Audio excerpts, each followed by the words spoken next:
Good evening. Good evening, everybody. We are going to start our Bible study tonight with song number 17. All glory, loud, and honor. 1-7.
To your presence this evening. Thank you for being with us at the beginning of the week. Amen. Thank you for bringing our pastor and the wife safely from their journey. Amen. Thank you for all your goodness. We appreciate you, Lord. Accept our thanks. Amen. Father, we have gathered to study at thy feet. Lord, come and speak to our heart. Come and teach us. Those who are coming on the way, bring them safely. All the salient points you want us to pay attention to, Lord, please draw our attention to them. And help us to pray through after the lesson, and so that the blessing will be ours. In Jesus' mighty name we pray. Amen. All right, well, great to see everybody again in person.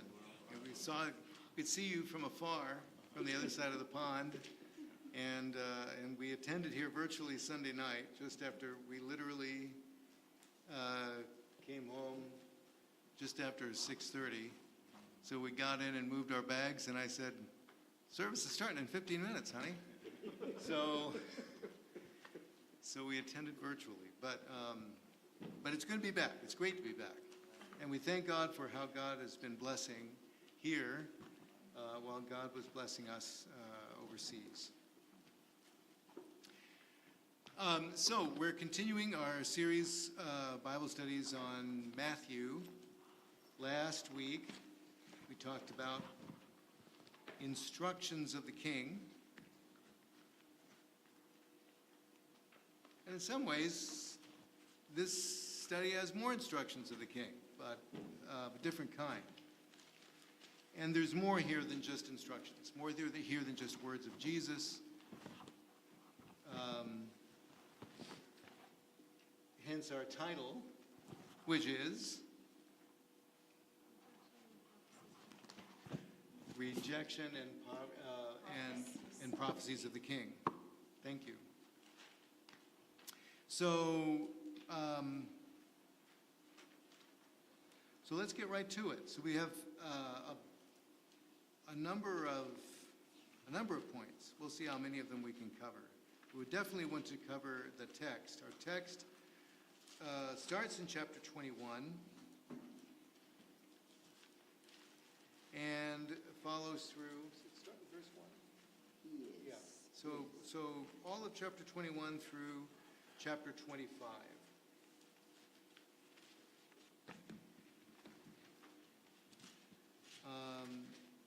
Okay. So, I believe I have. Borrow from you. Let's see.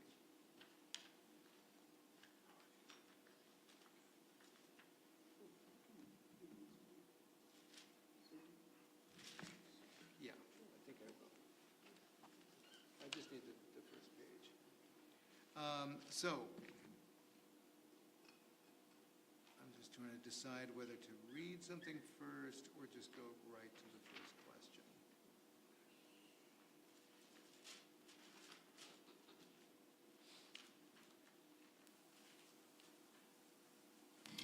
Well, I will say this. I will say this. I will say this, that there are four main parts to this, our text. The first part is Christ's entry into Jerusalem, and then the people's, or let's say the nation's rejection. We're going to say more about that. That's going to be itself kind of its own topic. The nation's rejection of Christ as king, and then the king's rejection of the nation. And what that means for him to reject the nation. And then finally, his discourse on the last things, the last days. So, I'm not going to have us start reading from the first verse. We are going to read different passages here, but I'm taking for granted, as pretty much usual protocol, that we've studied this. We've looked at this already, at least read the text already. But I want to ask the first question that we have in our curriculum to start with, which is to contemplate the fact that, when Jesus entered Jerusalem, everybody was crying out, Hosanna, Hosanna to the Son of David. The question draws our attention to the fact that many of these same people who were saying Hosanna to the Son of David, in less than a week, are crying out, crucify him. Now, that's a pretty sobering, to me, that's a thought that shakes me up. Doesn't matter how many times I've read this or thought about it, that just shakes me up, just thinking of it that way, and it's true.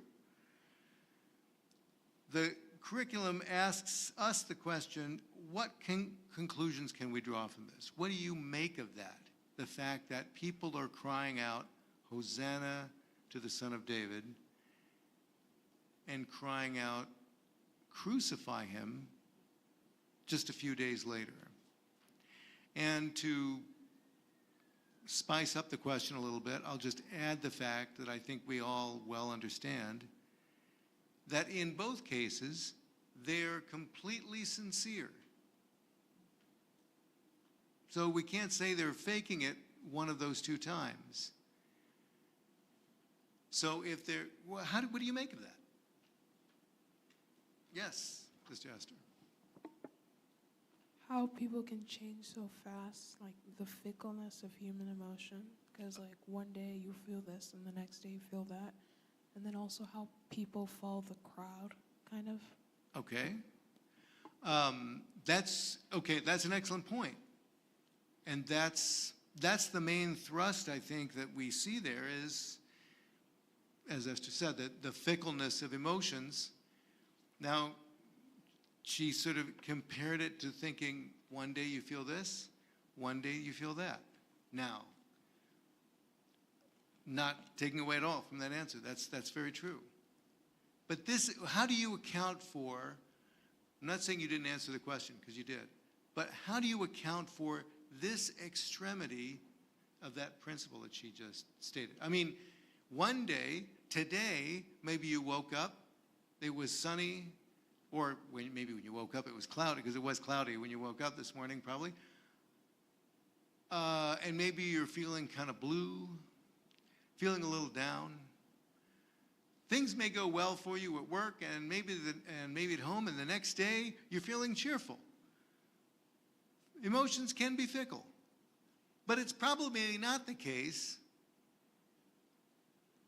that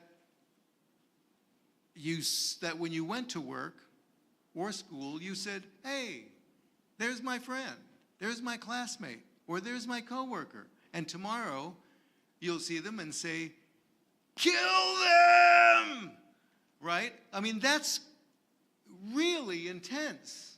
And I'm not even saying this to be comical, because that's what happened. It's not literally overnight. But these people are literally saying, save us. That's what Hosanna means. Save us. Son of David. Hail to the Son of David.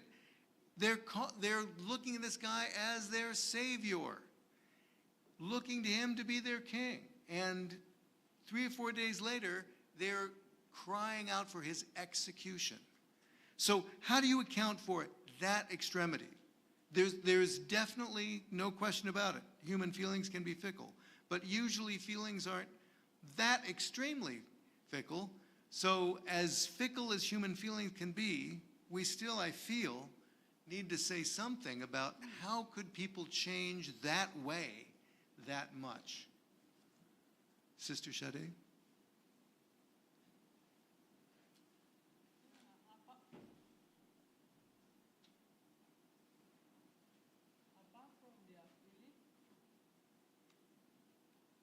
Apart from feeling, I also thought maybe their expectation was not met. Like, Okay. Yeah, for example, if somebody is giving me everything today, I can be shouting, singing his praise. Maybe Okay. tomorrow that person didn't have something to give me again. So that's Okay, that's a great point. So, as it probably can never be said too many times, so much about our emotional problems anyway. There are real problems that are caused by other things externally, but a lot of our emotional problems do stem from unmet or disappointed expectations. Now, maybe that's a key here to thinking, why was their change so, or their disappointment, their anger, so extreme that they're calling for his execution? What would account for that intensity? Thinking about what Sade said about expectations. Brother Aiken and then Godwin. I'm wondering, was it the authority that is the authority that came with his arrival in Jerusalem? Is the authority that Christ came with challenged? I feel like you'd make a good rabbi, Brother Aiken, because you almost always answer a question with another question. I'm just wondering if the authority that Christ bring with him, that heralded him into Jerusalem, became an affront to the leadership that made them feel somehow it's coming to overthrow their existing leadership, as opposed to the fact that they received him, but then they found out this man has authority that he came with, that is challenging the leadership of So your question is, does his authority or his claim to authority have something to do with it? Yes. Okay, I think there could be something to that. We'll explore more of that after Godwin. What's your contribution? What's your take? Yeah. I was gonna say, like, maybe they expected Jesus to, like, kill someone or something, but, like, to make it better for them, but, like, he didn't. Like, he just showed love to them, but, like, so they got mad at him, and, like, they're like, okay, he's useless, kill him. Okay. Yes, Brother Ebenezer and then Brother Isaac. Sorry, I think along the line of what Godwin said, even the literal meaning of Hosanna, didn't that give us some clues? Save us. This guy has been performing miracles, and now they wanted to force him to be a king at a point. He did not. But now he's riding as a king himself. They think, oh, now we are going to be free from Romans.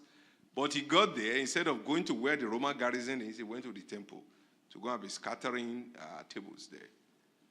Okay, Brother Isaac?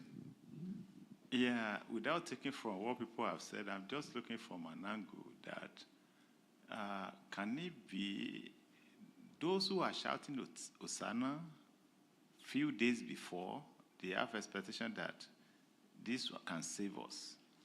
But when they saw him captured and he didn't defend himself, he didn't deliver himself, I want to believe that even when they don't want to shout Hosanna, but for the fact that people that surrounds them, the high priest, these Pharisees, the Sadducees, maybe they are intimidated to just following what others are saying. Maybe they cannot take their stand again. There are people who are antagonists who want him killed right from the first day, even when people were shouting Hosanna. But because Hosanna is louder, that they kept quiet. Those people, when Hosanna go down, their voice will be heard. And part of those who shout Hosanna who are neutral. Okay. Politically, maybe they don't want to be thrown out of the temple. They don't want to, and things like that. They may start shouting, crucify him, crucify him.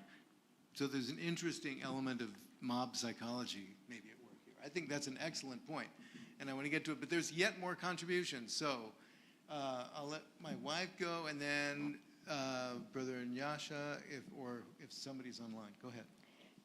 I was also thinking, because if you look at verse 10, it says, and when he was coming into Jerusalem, all the city was moved, saying, who is this? Mm-hmm. Looks like they didn't know him. Some of them did not know who he really was. And even the multitude, they said, the multitude who responded to the question just said, this is Jesus, the prophet of Nazareth of Galilee. They didn't really say, this is the Messiah, this is the Christ. So I'm kind of wondering if, maybe they are praising him. You're right, it could be genuine, but to the level of their understanding of who he was. But they didn't really, they may know about him, but they didn't really know him. Okay, that's an interesting point. I'll try to weave all these together, but first, Brother Nyasha, you had your hand up? Yeah, I was just thinking along the lines of what others had said before. Someone had mentioned that there was certain expectations that everybody had in their minds when he was coming. Everyone wanted the freedom, so those expectations played to their desires or what they really yearned for. But then circumstances played out a different way. The way the events played out was very different from the expectations that they had. And they could see no possibility of that expectation being met. So,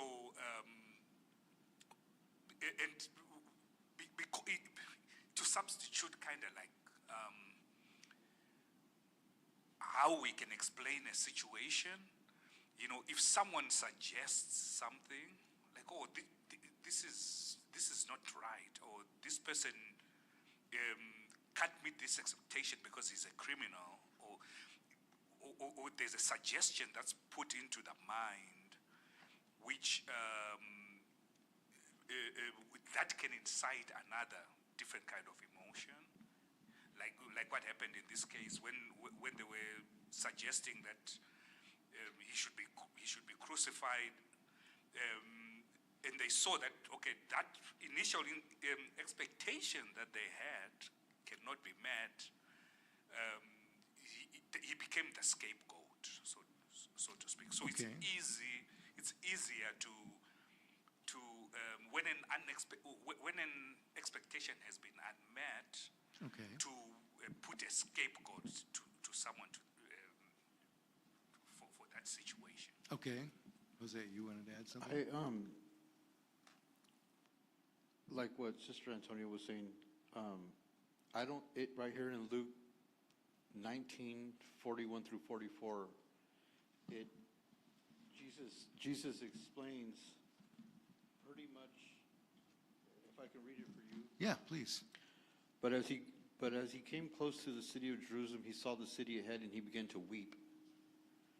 How I wish that today that you of all people would understand that the way of peace, but now it's too late, for the peace has been hidden from your eyes. So, like, he wanted to gather all Israel and protect them, but they didn't understand his ministry. They didn't understand what he came to do, is what I understand from it. Definitely. So that certainly underlies what Brother Jose just said, underlies the unmet expectations, right? Now, what Antonio pointed out, there's a distinction, an interesting one, in the text that we have in Matthew between the city and the multitude. It says the whole city is saying, who said this? And then the multitude, who's the multitude if it's not the city? Well, apparently, a lot of people who just in the city didn't know who he was. But the multitude is referring to those people who were already parading around him because they were parading, because they already knew who he was. So there are a lot of people in the city who knew who he was, and probably a lot of people being around Passover, a lot of people from Galilee and from out who had seen Jesus a lot more. So people who were familiar with him, people who were not familiar. And the people who were familiar with him was a big multitude, and they were telling people in the city who didn't already know who he was, this is who he is. You should, be jumping out of your skin. This is it. This is the moment we've all been praying for generations.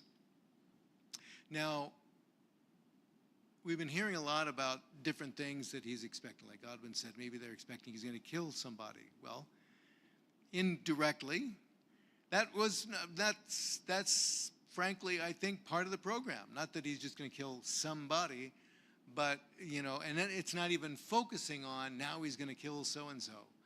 Or not even just he's going to kill a bunch of people, but that he's going to, if it may well, I'm sure they expected there were going to be heads who were going to be rolling, Roman heads, but they're going to be getting the Roman government out of there. Brother Aiken asked about his claim.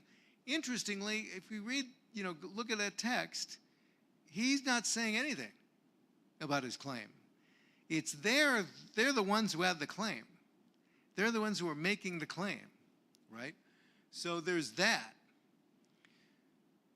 Now, I think all of these answers are part of the answer. So if you're really disappointed in somebody and that makes you upset, what kind of expectation would make you want somebody to be executed because they didn't meet that expectation? I mean, there are people follow this or that guru all the time, right? And then it peters out, the trend dissipates, or maybe the person turns out to be a fraud or something, and people go, oh, well, what a jerk, and they walk away. But here they're calling for his execution. What kind of expectation would make you go that far in being disappointed? Yeah, Jose. Be that, the Israelites have been under siege for so long. They, the Assyrians, the Babylonians, the Persians, Right, like the Romans, right. I guess in a way, like they were thinking that the Messiah was going to come and free them from Rome, and that didn't happen. So, yeah, I mean, it's maybe easy to forget. These are people who already, even by this time, have been threatened with complete annihilation. The word genocide in English was only coined 100 years ago. But they've been threatened with genocide for hundreds of years already by this time. So I think it's a demonstration of how intense their expectations were. how high their expectations were. If your expectations are high enough, the disappointment of those expectations are going to bring you down this far. So their expectations, this guy is literally going to bring heaven on earth. They're banking on everything. And as Jose pointed out, it's not just some sort of fluffy dream of paradise, and rainbow unicorns. It's people all around us have been threatening to wipe us off the face of the earth. This guy is going to end it forever. And then, oh wait, no. And especially if you think the oh wait, no is not, we're misinterpreting his ministry. It's the guy is a charlatan. He fooled us. Yeah, go ahead.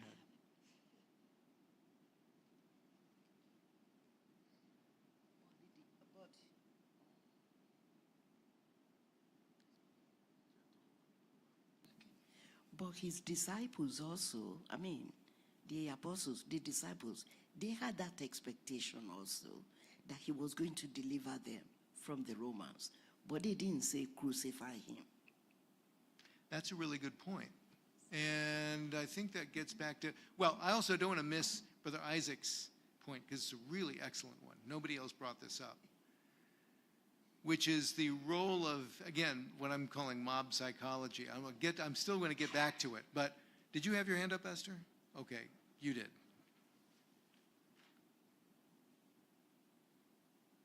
I think that's what you went mentioned back to, because when we went to that judgment before the governor, the crowd did not just erupt, crucify him.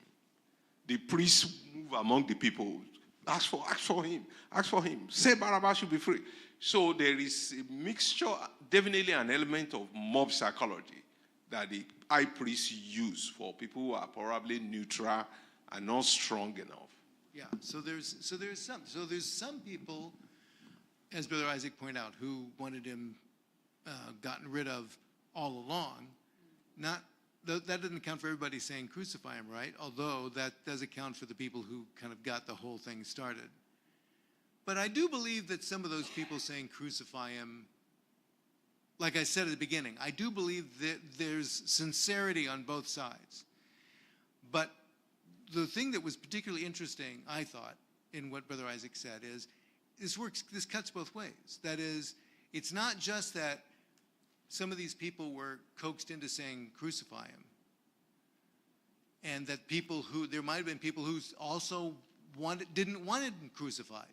That would have, they're just saying cry out for whichever one you want. There are people who would have, been on Jesus' side, but kept quiet.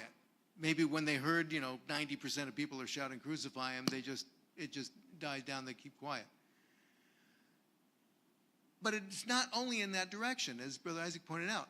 Also, and this is not just his take on it, it's in our text, that when those who wanted him gone, during the Hosanna, Hosanna period, they're keeping quiet. There are times when they're upset, they're down on Jesus' case, but they feared the people. So this mob psychology thing, it cuts both ways. Even the enemies of Jesus also keep their mouth shut when there are enough people saying, Hosanna, Hosanna. So that's what really intrigued me about that, because of course, implicit in what Brother Isaac is saying is, if you feel like keeping quiet when you should speak up for Jesus, maybe it's because there are not enough of us speaking up for Jesus. If enough people speak up for Jesus, it's not going to change everybody, but at least the people who want to lie against him or hate on him will keep their mouth shut. So there's a real challenge there for you and for me. We don't want to follow mob psychology. There's this sort of sense in which human beings lose their identity. And if you think about the human soul, animals don't have souls. They have spirits, but they don't have souls. Because animals don't have that sense of individual identity. If you think of your soul as your individual identity, than to lose your individuality. You just become part of this beast that's filling the streets, is kind of losing your soul. So we don't want to do that. We don't want to just like go along with the crowd and lose your soul. You know, Jesus said, even if you gain the whole world and lose your soul, it's a raw deal. And there are people that lose their soul to go along with the whole world. You lose your identity. You lose your integrity. We don't want to do that. And if enough of us stand up for Jesus, like we say, you know, we have to not just sing about these things. There's a you know, sort of a parody of these hymns. You know, there's the hymn, I Love to Tell the Story. There was an article I saw once about, you know, honest hymns sung honestly. And instead of I love to tell the story, it was called I love to talk about telling the story. You know, we don't want to just talk about telling the story. We don't want to just sing about standing up for Jesus. We need to absolutely do it. And then, you know, that can turn the tide. That's one of the things we can get from this episode is the turning of the tide when the wrong people have a louder voice. Sorry, Godwin, you've been waiting to say something. Please, what's the difference between a spirit and a soul? Well, first of all, there's a difference between an animal spirit and a human spirit. And I don't want to spend too much time on that, but I will say a human soul is why we are going to exist eternally. Why we cannot end our lives. You can end your physical life, which I wouldn't recommend, but that doesn't even end life. It just changes it. Because you go on existing forever. That's not, as an individual, that's not the way it is with, if you think about it, there's not a whole lot of animals that are solitary. Dogs, cats, because we're not totally solitary either, but like animals are part of a group. It's how you're able to domesticate them. If you convince an animal that they're part of your group. A dog is so loyal because he thinks the family that owns the dog is his pack. So, you know, dogs don't really have an individual sense. People, you know, especially in countries like the U.S., name them, you know, Bob, Fred, what? Yeah, conscience. Yeah, that's right. I mean, their conscience is communal. It's like there's like one mind for a whole pack of dogs, if you will. That's right. Exactly. So that's kind of the difference. Without going any more, you know, we could go a lot more in depth on that. It's an interesting question, actually, but we want to make sure we stay on track here. Yeah. So like, what I was trying to kind of get at with all this, you know, I mean, even Pilate said like 3 or 4 times, you know, I don't find this man guilty. Right. He's innocent, you know. Right. So I think, I mean, look at what happened to the disciples after Jesus was crucified. They were scared for their lives, and I think that the whole mob, I mean, the whole, you know, everybody that was there acted off of fear, you know, more than what their faith is, you know. I was thinking of your shirt. Yeah. Oh, yeah. It's right there. Faith over fear. That's right. And there's another element which I think you were the one who brought it up. The fact that his disciples also ran for their lives and stuff, but they didn't try to have him killed. So they weren't manipulated. So there's an interesting thing about love. Because to his disciples, Jesus seemed to fail, right? They were beside themselves with grief and depression. You know, they were just depressed and in despair about everything because everything they put their hopes on was destroyed after he was crucified. They didn't understand for whatever reason that wasn't going to rise, that said he was going to rise on the third day. But they didn't call for his crucifixion. They didn't say we've been betrayed. He failed us, even though he seemed to have failed. That's why I'm talking about everybody being so, you know, despairing, because they really did seem to also feel he completely failed. But why didn't they call for why didn't they just say he betrayed us, he let us down, or he blew it? And I would submit because they didn't just simply hope for him to believe he was this Messiah as the others did, because they loved him. And that means the others didn't. They believed him without loving him.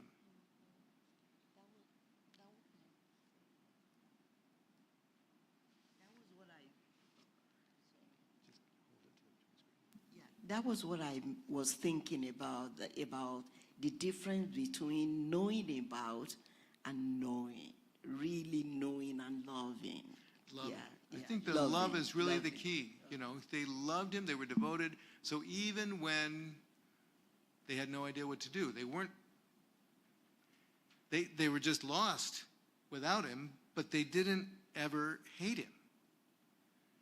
So I think there's something there. I mean, for us, if we love, first of all, there's a warning to us, right? It's very possible to be passionate. Look at how wildly people are jumping up and down and dancing and waving the palm branches without loving him.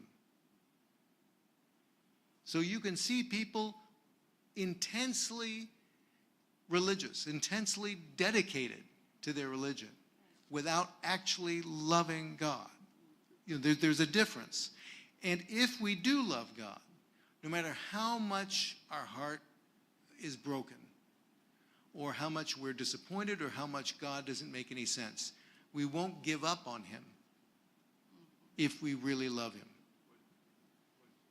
Go ahead, Mike. So, how would we define Peter denying him? Like, did he fully love him?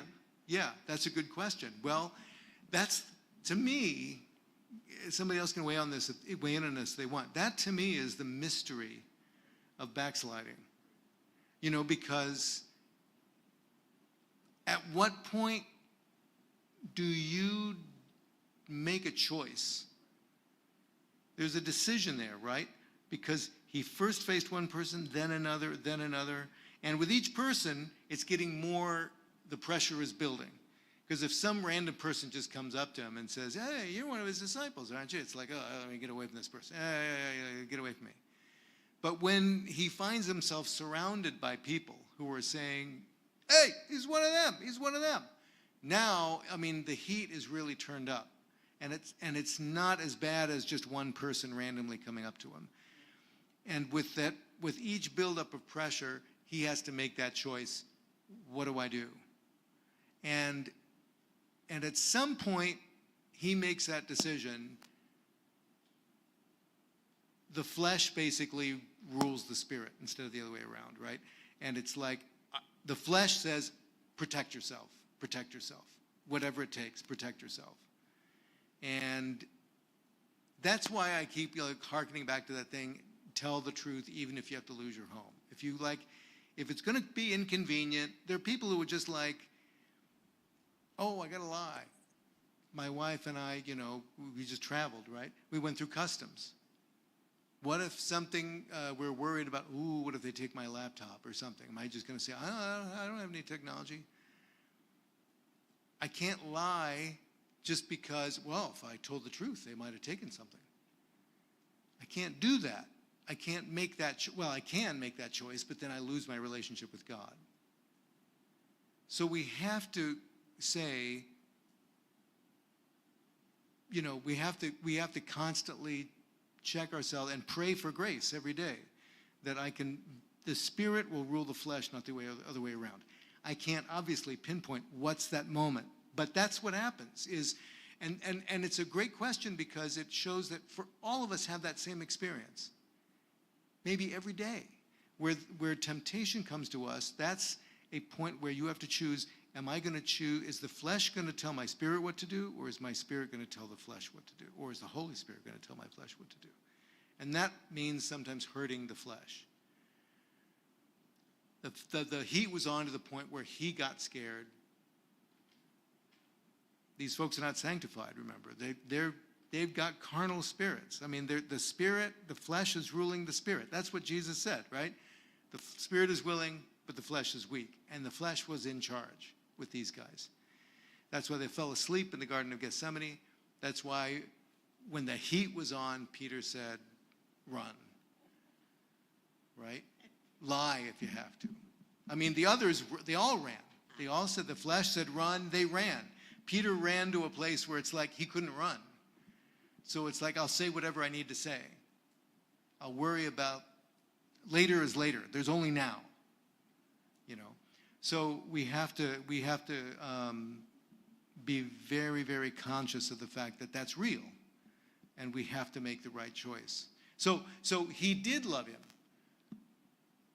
But the flesh said basically, like I've said before, there are people who love God, but they love themselves more. And Peter he made that choice at some point, where he loved himself more. He never stopped loving God, I don't think. I don't think he ever stopped loving Jesus, but he stopped loving him more than he loved himself. And that's why he wept bitterly. As soon as the cock crowed and he realized what he'd done, he wept bitterly. He didn't just say, oh, what do you know? Just like Jesus said. I mean, he loved him, and he realized what he'd done, and it broke his heart. So just because we love him doesn't mean we love him more than we love ourselves. We have to pray always to continually refresh that consecration with God. Yeah, Esther, you've been waiting.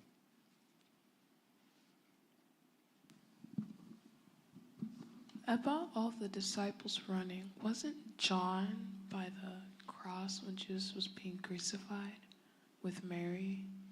Yeah, but that doesn't mean he didn't run when he was arrested. Oh. Yeah. They all ran. They all forsook him. Yes. I was also going to say that I think Peter's case is actually different from the mob. What was it? The mob mentality? The mob mentality, because he wasn't just in the group where he wasn't seen. He was actually targeted. He was, It's a different phenomenon. There's no question about it. Yeah. I always, I've more than once, some of you have heard me say this story before, how I had a situation when I was in high school where as often happened, I zoned out and wasn't paying attention to what was going on, as daydreaming or something, while the teacher was asking the class about, do you want to do your presentations on this day or on that day? I don't know. She was asking the class, so let's have a show of hands, Who wants to do it this way? I didn't even know what she was talking about. I just suddenly sort of shook myself from my reverie and noticed like everybody's hands were going up. And my best friend who was sitting next to me just almost fell over laughing when he saw me, because I was literally sitting there going, I'm looking at everybody, right? Everybody's hands are like, what's going on? I'm like I don't even know what's going on, but I'm putting my hand up. Why am I doing that? That's mob psychology right there. There's no pressure on me. Nothing's gonna happen. I'm not scared of what's gonna happen to me. I'm just brainlessly going along with, like everybody else doing it. But Peter wasn't. That's right. That's not the situation with Peter. That's where the heat was really on him. That doesn't excuse it. It's just a different situation. I had no expectation, talking about expectations, that we're going to spend this much time just on the first half of the first chapter of our text. But these are all really great. These are good. This is good discussion. Did I leave anybody out? Was somebody going to? Okay. So now, one of the things that did happen when Jesus went, it's already been referenced once, is that Jesus went into the temple and threw out all the money changers. Now, and he said, we look at verse 13. Somebody can read that out loud for us.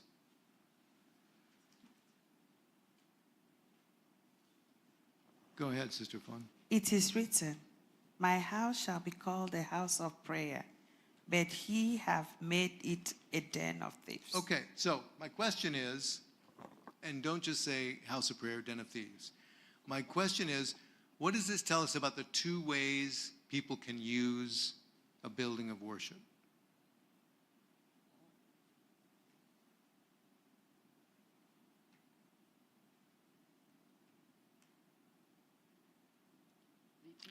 Go ahead, Sister Bonner. I can repeat my question, but I want to miss the chance to. So you could use that to get spiritually rich or monetary rich. Okay, that's a good way to contrast it. Yeah, Brother Ebenezer, did you have anything to add to that? Oh, okay. So there you go. I mean, sorry, Brother Asa, go ahead. I was just going to say that you can either respect it or you can. Okay. Can you hear me? Yeah, go ahead. I was just going to say you can either respect it or you can disrespect it. And I think Okay. that's what it came down to with Jesus. They were disrespecting it. And it didn't really matter what it just overall, they were being disrespectful in the house of worship. So. That's great. Thank you. Gomez's. You can also use it as a business center to make money. Getting back to Sister Vanna's point, right? Okay, so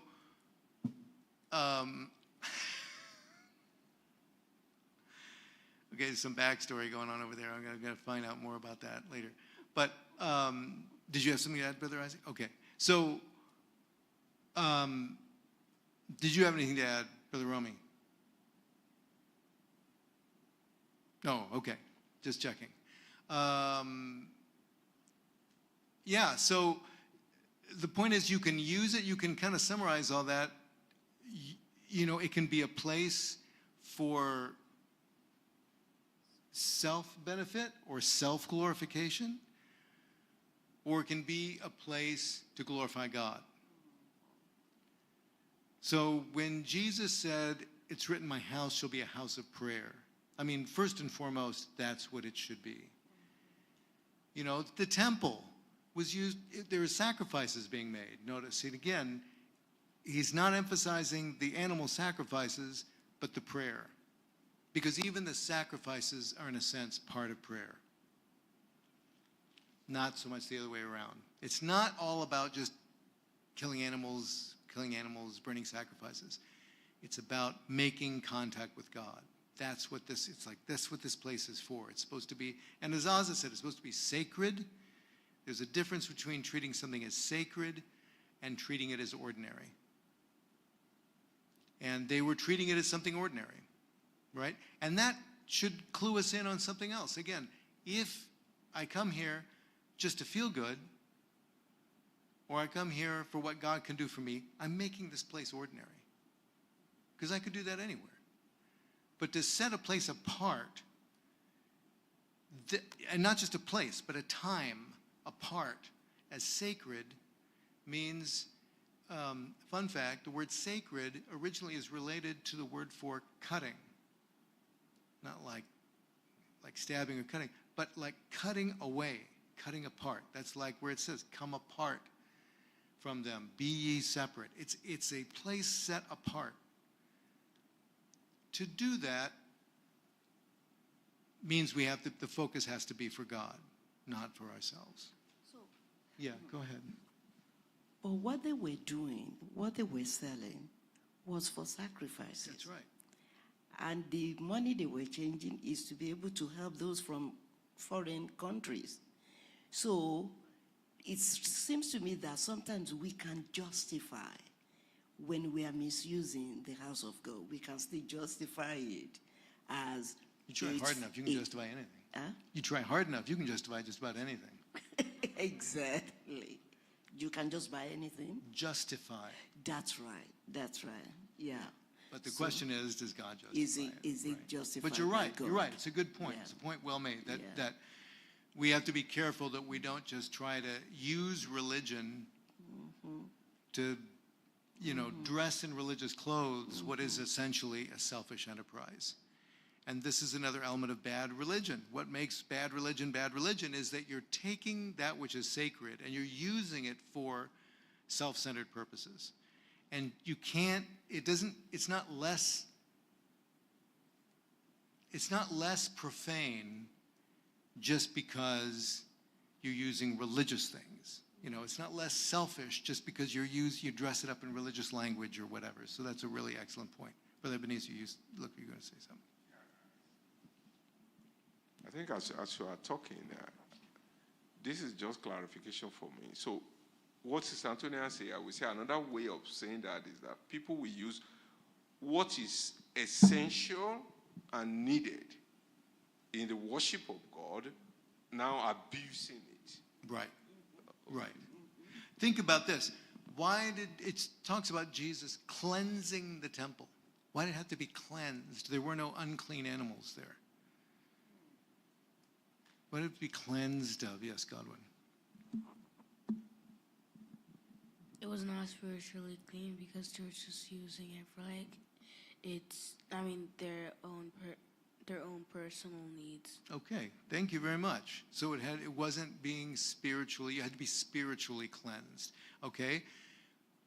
8 times in the New Testament, we find the phrase, well, in the King James, filthy lucre. It's probably something like filthy money in more contemporary translations.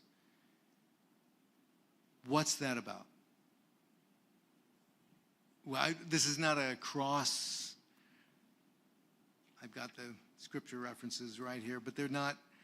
They're all about, and in fact, at least half of them, I think, use the word for filthy lucre, warn about ministry. Don't do the work of God for filthy lucre.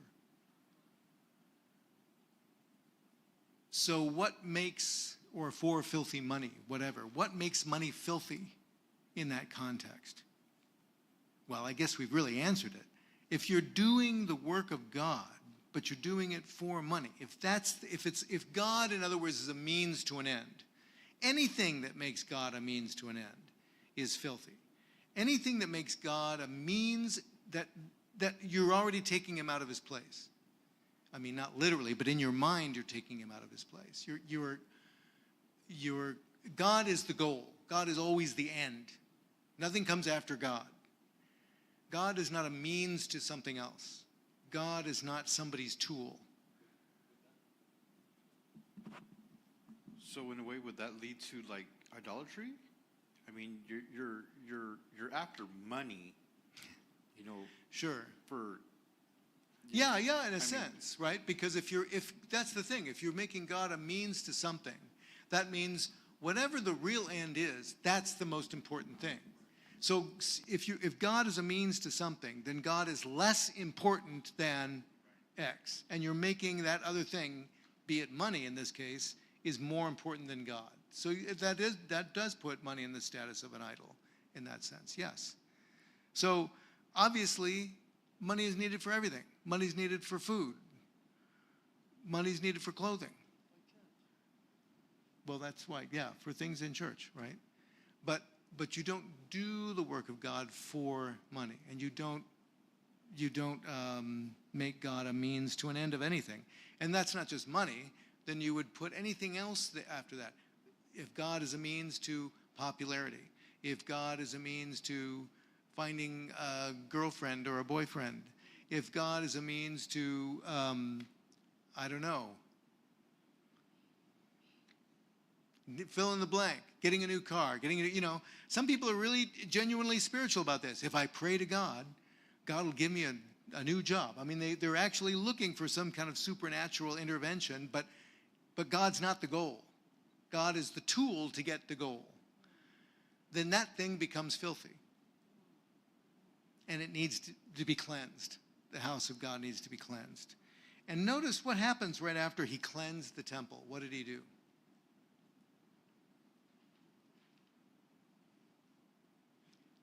That's right. He healed people.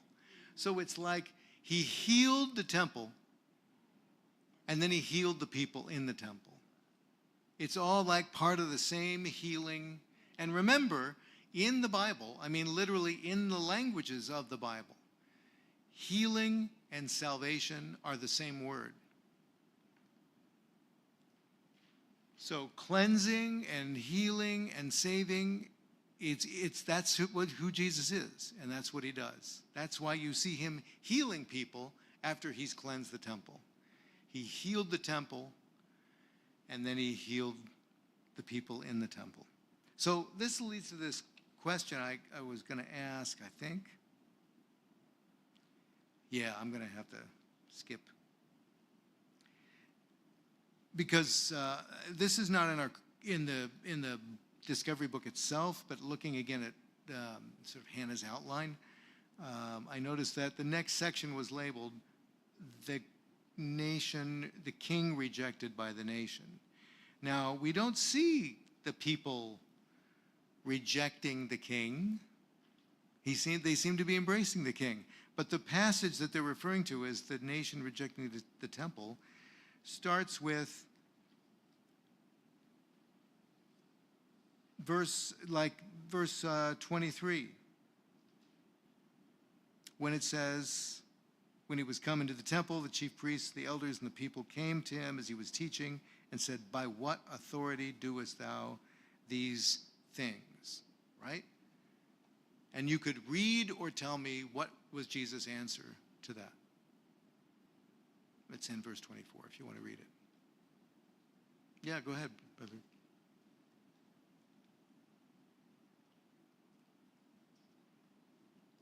You have to hold down the button. You can't just push it. He responded with like another question, like, what was the baptism of John? Not what was the baptism of John, but by what authority? By what authority, right? That's their question, right? Because he's teaching in the temple. You're not supposed to even be doing any work in the temple unless you're a Levite. So they're saying, who gave you permission to be teaching in the temple? So he said, I'll answer, you answer me this. By what authority did John baptize, right? And what was their answer? Yeah, I don't know. We don't know. We don't know. We can't tell you, right? So then he responds and says, well, I'm not going to tell you either.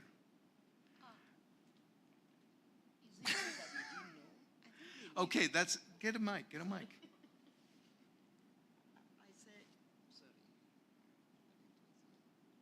I said, is it true that they didn't know? They did know, they just lied.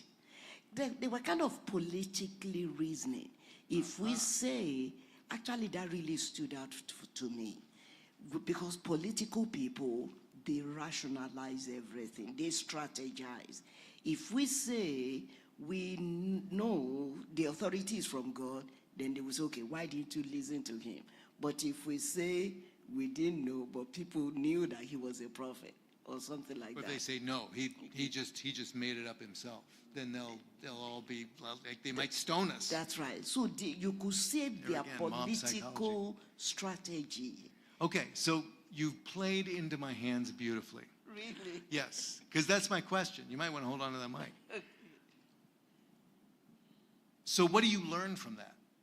Not just from what their response, but what do you learn from that whole exchange? So they're strategic, their chess move, right? They're playing a chess game with Jesus. And their chess move is to say, well, we don't know. So Jesus says, okay, then I don't know either. Or I'm not going to tell you. You're not going to tell me. I'm not going to tell you. What do you get from that? What do you learn from that? What's the moral of the story, if you will, of that exchange between the elders and Jesus? Esther.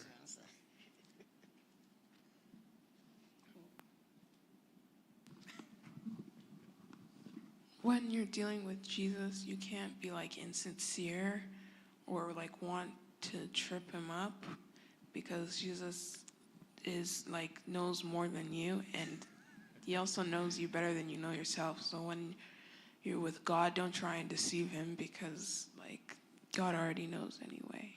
Okay, that's really excellent point. So you can't out-think God for one thing, and also don't be insincere. Right, I see that.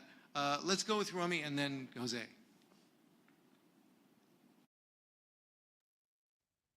I think Esther spoke a little bit about what I was going to say. I was going to also say the same thing, kind of. When it comes to dealing with Jesus, he knows already, right, the answer to the question before he asks it. So it pays to be brutally honest. Sometimes when we are asking some things and we are trying to ask it religiously, like if you want the latest Toyota Camry, just say that's what I want, God. And instead of, if you can just give me a car, but in your heart, you wanted the latest, the newest Toyota Camry that just came out. So it pays to be brutally honest with God. When people who make progress, if you will, spiritually with God, are the simplest people because they have no practice being clever. And people who are used to being clever, like Brother Romy said, you almost have to unlearn the technique because it comes so naturally. People don't even realize they're doing it with God. They're like, well, if I say this, then maybe God will say, you're not going to get anywhere with that. You I always love the testimony of the brother who, when he first knelt to pray as a sinner, first knelt at the altar, and some altar worker across from him said, you know, God knows your heart, brother. Just pour out your heart. God knows your heart. And that kind of, never heard anybody say it like that before. He's like, well, I guess I might as well not waste any time. If God already knows my heart, I'm going to just be wasting my time, saying making up something to say to God or trying to fool. Might as well just get honest and just lay it all out there because he already knows it anyway. So that's an important lesson. Brother Jose, you want to say something? It just shows how wicked, the Pharisees, the Sadducees, the Sanhedrin are, because they try so many different times to put Jesus in a corner, to corner him. I mean, the woman that committed adultery. What do we do? Like, right? I mean, you know what I mean? Right. Like they try to corner him into sinning. And they can't. Right. You're right. There's no point. They certainly are not able to corner him up. But also you see where they're so used to thinking that way. It's not just how they deal with Jesus, it's how they deal with each other. You could imagine in their council meetings, when they're meeting, they're all thinking about, oh, now if I do this, then they'll say that. And imagine the waste of intellectual energy, the waste of gray matter, expended on all of these chess moves, when you could just be clean with each other and with God, and it just saves time. So the other thing that we haven't said yet is something my wife always liked to use to say. You come to God like this, God will come to you like this. You come to God like this, that's how God will come to you. My wife started out applying that to this part of the passage, right? She said, they knew. They just didn't tell him. Well, guess what? When Jesus said, I won't tell you, he had an answer too, right? So effectively, Jesus is saying, you got an answer. You're just not going to tell me. So guess what? I've got your answer too. And I'm not going to tell you either. I mean, all he's doing is just dealing with them like they're dealing with him. If they had just said openly, well, this is what we think about his authority, then he could have just told them plainly, here's where my authority comes from. But see, sometimes I think of God as like talking to people and he's trying to talk to them, but they're just deaf and they don't hear him. But sometimes it's not that at all. God is just not talking because the person has already demonstrated that they're not interested in actually hearing what God has to say. If you're, and I'm using you impersonally here, if somebody is making all these chess moves, not just with God, with people, just with their neighbor, whatever. If somebody's always doing this and playing the strategy game, then God knows that's somebody who is not ready to hear what I have to say. Because God's truth is not a maze. God's truth is not a chess game. God's truth is just, here it is. It's just so plain. And somebody who's always making the chess move, if you tell him, if Jesus were to tell them, well, we don't know where John's authority came from. And Jesus said, well, okay, let me just tell you where my authority comes from. You know what they'd do? They'd be just thinking, okay, he said this, but what he's saying this because he thinks if he says this, then we'll be thinking that, and they'll just keep on with the chess game when he's not even playing the chess game. So it took my wife and I a while to work this out. I'm saying this in all love. I'm not saying anything negative about my wife. I want to say this in advance. Because there were times when, like, she was so used to people playing this chess game with her that when I would just say blah, she would think something completely different, and I would like, where did you get that? Well, because you said this. Yeah, so I just meant this. But I think when you say this, what you mean is, it's like, look, I say what I mean. That's just, to a fault. Right, exactly. But it took her a while to learn that, actually, because she was so used to not getting the straight story that when she finally got the straight story for somebody, it's like she didn't know how to handle it. She's filling in all the blanks, that what I'm not saying. It's like, there's nothing I'm not saying. So it's really a huge part of being a disciple. That's why Jesus said it. He said, let your yes be yes. I love that verse, and I love it because I've heard people say, well, he doesn't tell the truth, but he doesn't tell lies. He just kind of plays like this, it's evil. That's how Jesus said it. He said, if it's not yes means yes, no means no, I don't care what you call it. He didn't just say it's evil to lie. He just said, if it's not yes means yes, no means no, I don't care what you call it, it's evil. You can say it's not lies, you can say it's this, it's that, it's the other, it's, withholding information, putting a spin. If it's not yes means yes, no means no, it's evil. I was going to say that was my culture. That was what I grew up in, and it took my marriage to really teach me to not do that. That's, if somebody says something, just believe them. Don't add to it, don't fill in the blanks, ask questions. We actually just had a case, I'm not going to go into details, but there were two people also from kind of different culture, one from UK culture, one from Africa. And before we started, I said, I hope we are all sanctified. We are starting on the preface that we are sanctified, right? Okay, then one person said something, then I said, okay, do you believe that he's telling the truth? Because if he's sanctified, he can't lie. So, because many times we think, oh, they just said that, it's really, really so important in relationship because the big, what do they call it? The miscommunications come in when we fill in the blanks, Thank you. Yeah, and heaven knows there are every culture. American culture, we have all kinds of things. Every culture has stuff that's contrary to the gospel, and we have to unlearn it and just do like God. Be close to the heart of God, have the mind of Christ. This is just one particular element that we have to learn. Just be plain. Sorry, who was it? Oh, Sister Tosin, go ahead. You have to hold it for a while. That's different from the old mics. Yeah, I just have this question. Just like you said that the Pharisees were playing chess game with Jesus. So sometimes in a place of war, people does that to us. And if we are not wise, maybe we...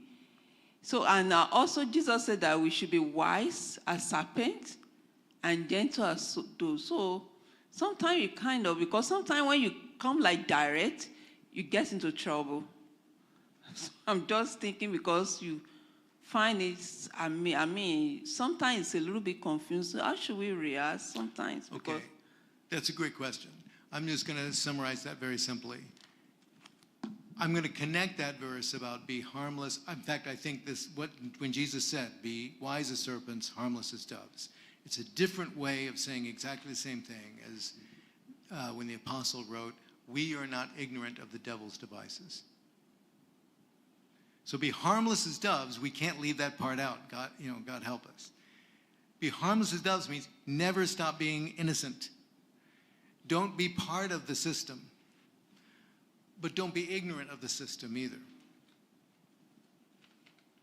So, in other words, we're not ignorant of the devil's devices. That doesn't mean we practice using them, right? We don't use the devil's devices, but we know what they are. And the world is just, what we call the world is just people using the devil's devices. So if we are not ignorant of the devil's devices, we won't be ignorant of how the world uses the devil's devices. But if we are harmless as doves, You know, Jesus said, be wise as serpents, but he didn't say, be serpents. Know how the serpents behave, right? But don't be serpents. Be doves. You stay doves. You stay as harmless as a dove. And sometimes that means you have to err on the side of you get hurt because you are insisting on staying innocent. There's no way you're going to know how the system works as well as somebody who uses it. You just never will. You'll always be at a disadvantage. Never forget that. Because that's what Jesus said. If you don't take your cross up every day, you can't be my disciple. I see it, thanks. So we must always be at a disadvantage. And this is one of the big temptations of the devil. One of the big lies of the devil is the devil tells people they can be more free if they just get away from God's commandments. See, the devil deceives people that you're limited because you have to tell the truth. Whereas if I'm a sinner, I can tell the truth and I can tell a lie. I don't have to tell a lie any more than I have to tell the truth.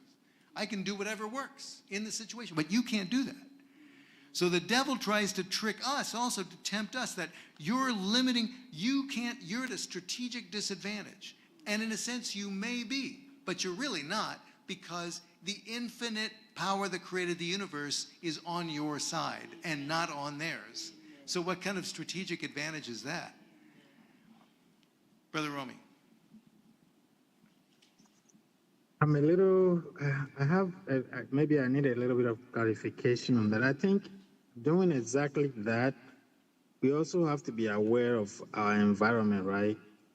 I think there's a fine line there that sometimes we have to know how to cross. Like, for instance, there are some things some directness that I am when I'm in Benin, for instance, that when I say it here, you would think I'm rude, but I'm still the same as direct, same situation, same scenario, but the way the culture or the environment accept that directness in Benin is different from the way Americans would take it here. So how do we, I think, how do we practice, how do we do that without offending, the person in front of us?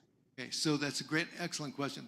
The simple answer is you're talking there about navigating between two, as I can put it this way, two worldly cultures.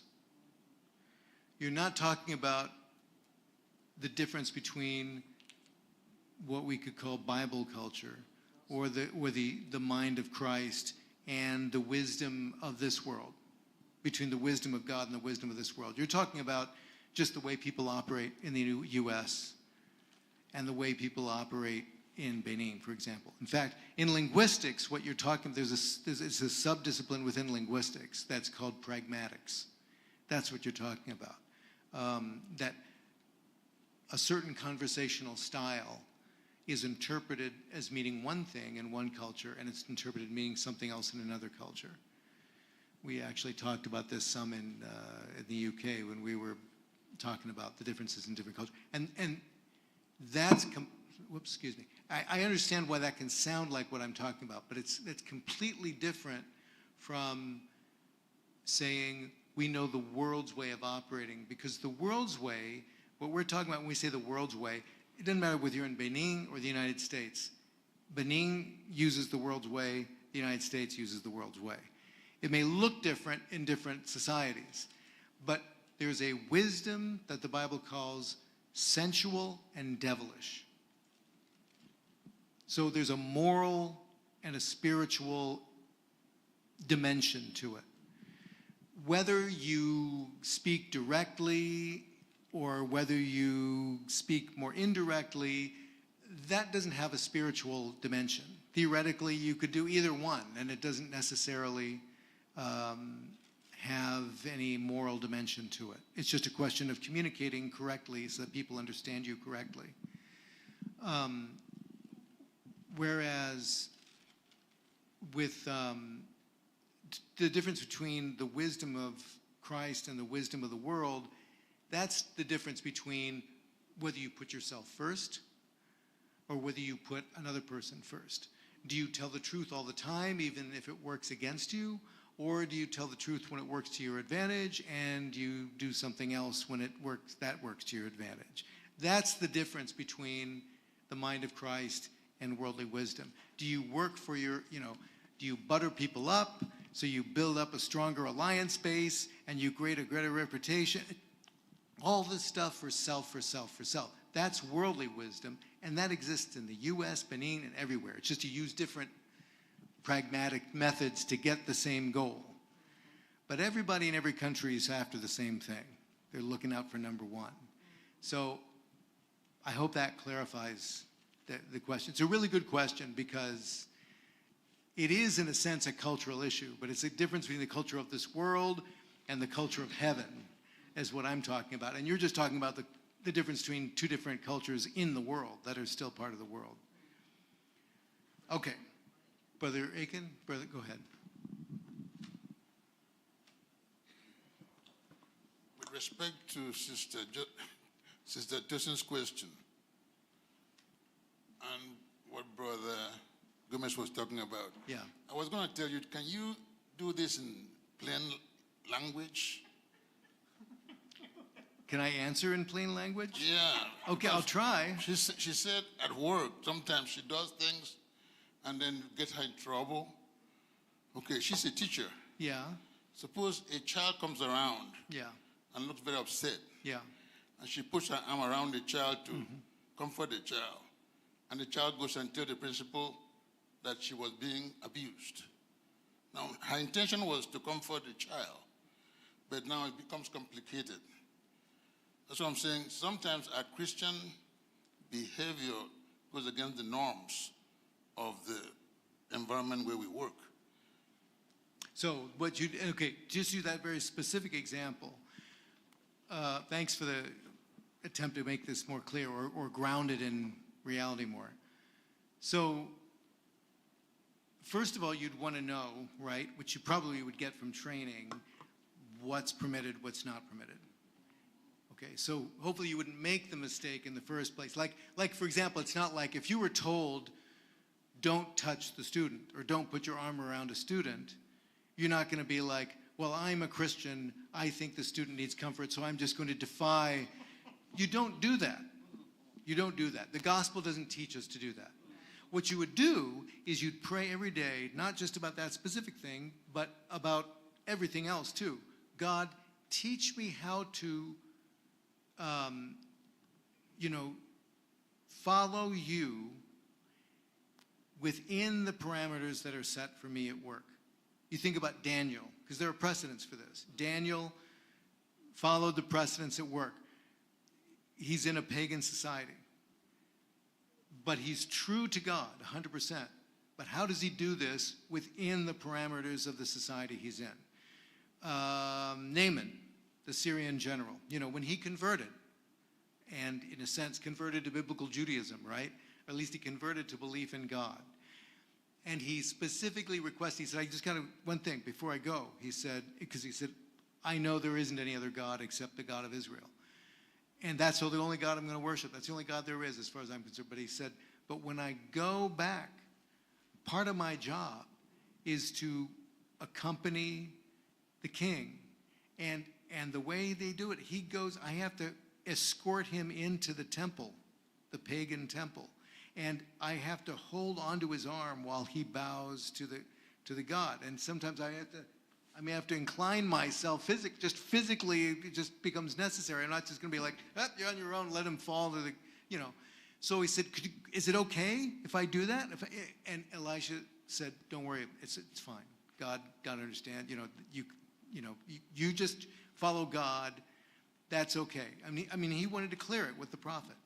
In other words, he's saying, I want to follow God 100%, but I'm not going to just drop the king on the floor just so I can say, well, I'm following God. I want to do it within the parameters of where I'm at. So how can I show comfort to this child without touching them in a way that I'm forbidden from doing?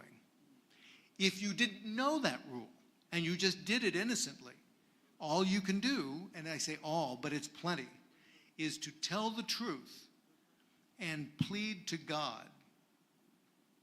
Don't rely on any human authority. Plead to God, God, defend me before these people, you know my heart, and God will fight for that person. That would be my, but thank you. Yes, you're right. These things are very, very concrete, and they have very real life applications. Okay, just real quickly, I wanted us to get through the questions that were opposed. I just want to get to the opposition that came to Jesus from different quarters. There was the question from the Pharisees and Herodians, which we could think of as like secular Jews, frankly, because they're not necessarily particularly godly. Their main thing is they're supporting King Herod, which means they're supporting the system. These are people whose main allegiance is to the system. And so they're asking about taxation. I'm not going to have us reread that whole passage. I just want to ask the question. Now, specifically, of course, Jesus' lesson from that is you pay, give to Caesar what sow to Caesar, give to God what sowed to God, which is kind of almost like a separation of church and state kind of thing, in its truest sense. What you've got all these roads, you've got these civic buildings, you've got this public sanitation system. Where'd it come from? It came from Rome. So if they ask you to help pay for that, give to Rome what belongs to Rome. But if you owe Rome anything, how much more do you owe to God? Think about what you owe to God and give him every last penny too. That is to say, not just in money, but I mean your soul. You owe your soul to God. You owe your being to God. You owe your breath to God. Give him everything that's owed to him just as well. So that's the surface. I mean, that's the straightforward lesson Jesus gave there. But there's another lesson that that we get from that. Think about how they're twisting it. What I want to get at here is traps like the ones the Herodians set for Jesus. And the devil sets traps for us like this too. Those traps come from twisting the deep things of God. So it was already always true to begin with. Give to Caesar what belongs to Caesar, give to God what goes to God. Now, the devil takes that and twists it into, oh, what do? Do we pay taxes? If he says we do, we'll say he's collaborating with Rome. If we say we don't, we'll say he's a rebel and he's, So what they're doing is they're taking this deep fact about how to live in exile and serve God, and twisting it to make it look like you're wrong no matter what you do.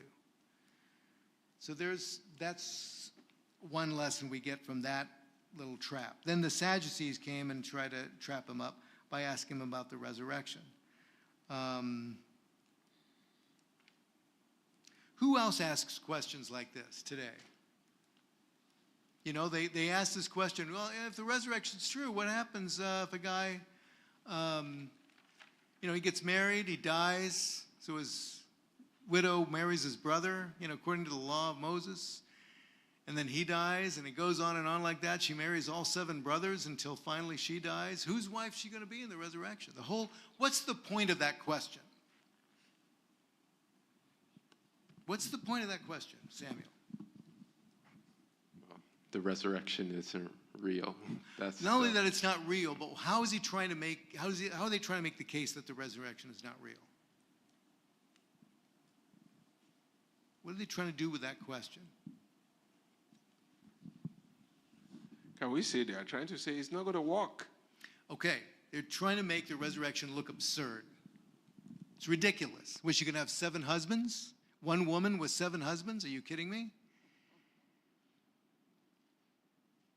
Now, how do people do that? First of all, what's their mistake? What's their error? Yes. I mean, what's wrong with, what's the false premise or whatever that they're making there?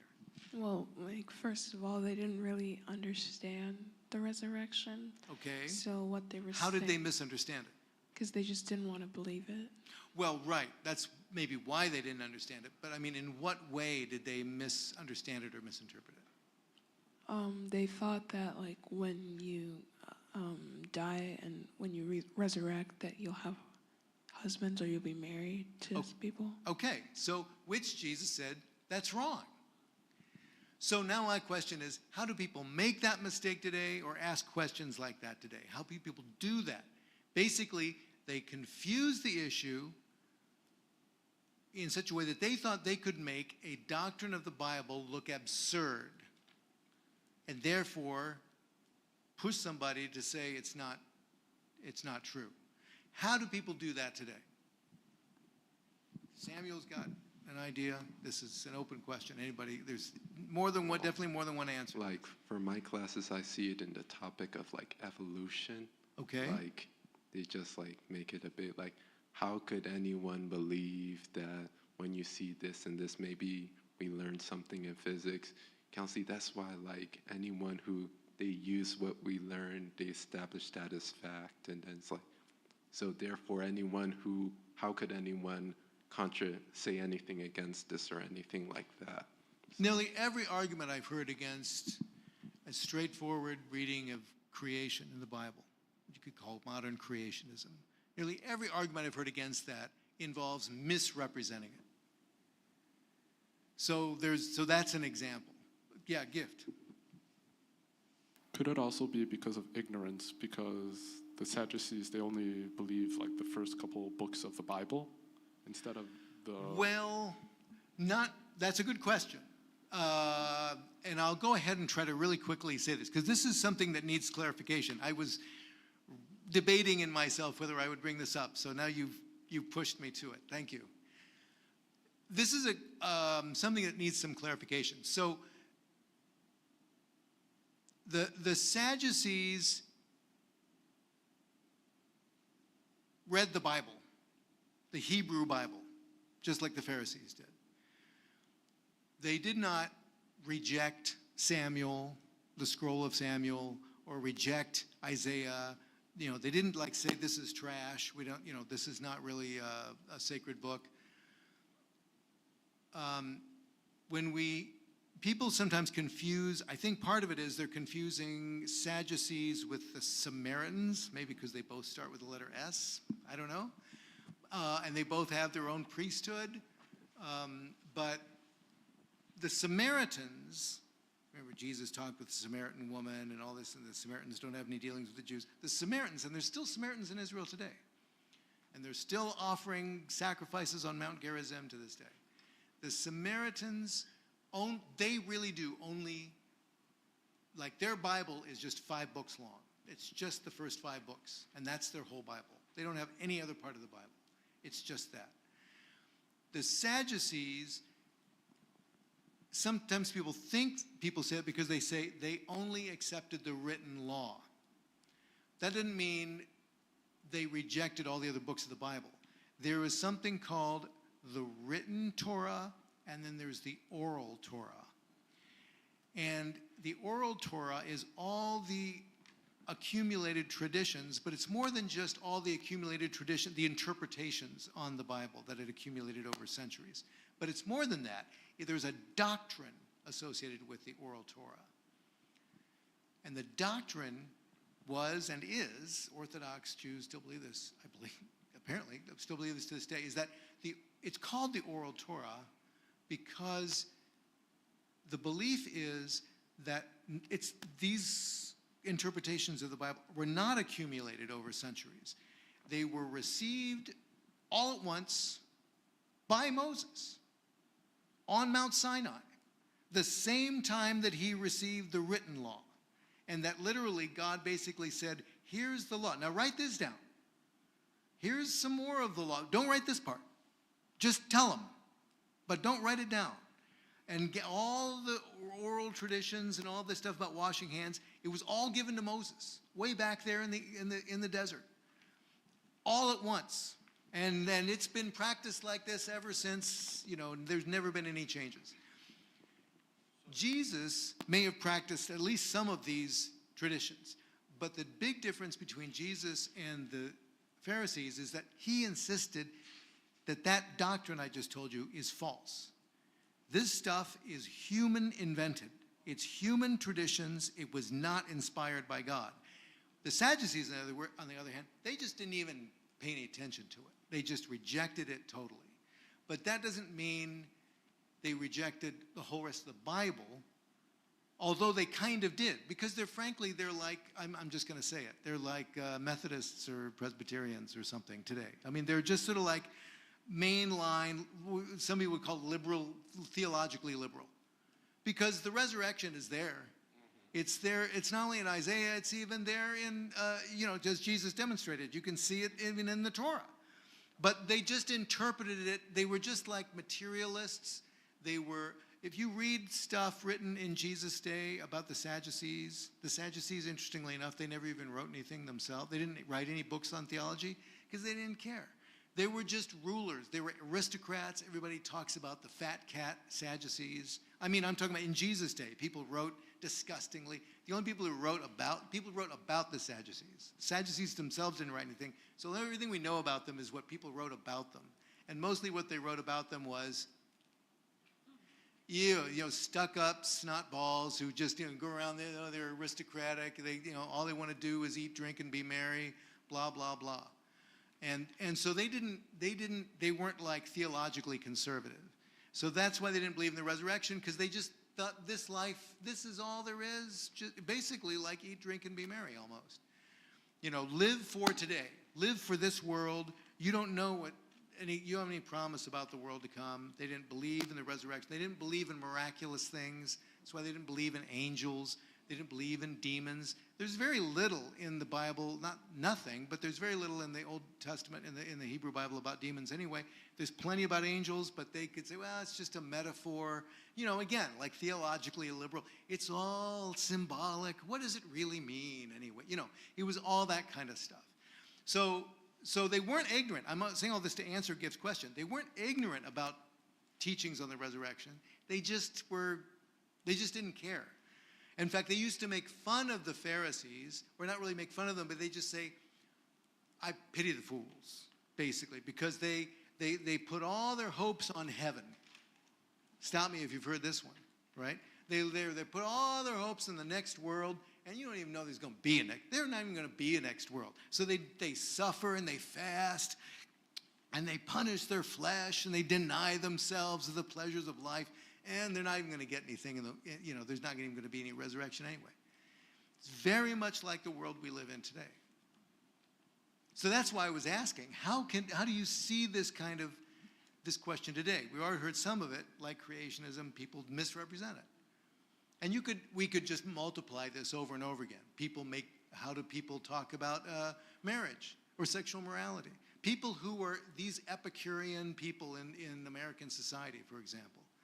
They misrepresent the Bible. They're constantly, I don't even know. I remember one guy who was responding to people talking about, conservative traditional personal morality and saying, well, if you want to believe the Bible, then you should believe that, women should all be pregnant and working in the fields, and then he said, I can't exactly recall, what verse that is in the Bible. I'm like, yeah, there's a reason why you can't remember that verse in the Bible, because there is no verse in the Bible that says that. But that's what people do. I'm talking about my experience. You could share your experience. This happens in real life. People will argue against the Bible, try to make the Bible sound stupid, try to make it sound absurd, belief in God absurd, but you have to misrepresent it. Because, of course, it's not stupid. It's not absurd. Our entire civilization of law and everything is founded on it. I was just talking to my wife about this historian guy. Some of you may know about him, Tom Holland.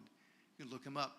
Who came around to become sympathetic with Christianity after being agnostic and even being sort of like, secular, religion, whatever, blah, blah, until he started, the more he studied classical history, and he just saw how the mentality of people was so totally different. And then he suddenly, gradually realized more and more, he's like, he finally published an article where he said, basically everything that I value, all my values, I'm basically a Christian. I didn't even know it. Like everything I believe about telling the truth, everything about the value of human life, everything about human rights, human dignity, it's all Christian. Like nobody before Christianity believed in any of this stuff. They would laugh me off the streets for saying human beings have an inherent social, inherent worth. Like, you got to be kidding me. And if you go to parts of the world where there is no long-held Christian or Abrahamic tradition, that's exactly what you find. When people were wiping out, people wipe out peoples all over the place. But if they have any kind of Christian heritage, they have to make lying excuses for why they do it. Whereas, for example, when the Japanese Empire were wiping out whole villages of Chinese people, I mean, the soldiers afterward were like, yeah, we did that, but so what? I mean, it's not like they were people, they're just Chinese. Come on. I mean, they just said it straight out. They didn't make some long-winded rationale, distorted rationale. They just said, yeah, because they're not really people. They're just Chinese. They're just Chinese things, whatever. So they didn't, and it's like that's totally alien to an Abrahamic way of thinking. But I'm just saying this to say, what the Sadducees were doing with the resurrection, people do this all the time today. They twist the Bible because that's what you have to do to make it sound absurd. Were you going to say something, Brother Ebenezer? I thought I saw you. Okay. Sorry to kind of do so much talking, but I'm trying to round this up. Okay.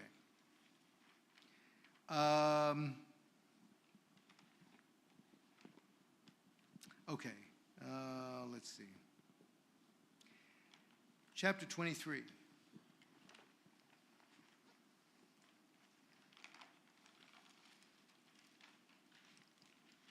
Well, before we go on to chapter 23, I want to talk about that last verse in chapter 22 real quickly. Without getting into too much detail, there's a lot we could learn from that question the Pharisees asked Jesus. Whose son is the Messiah?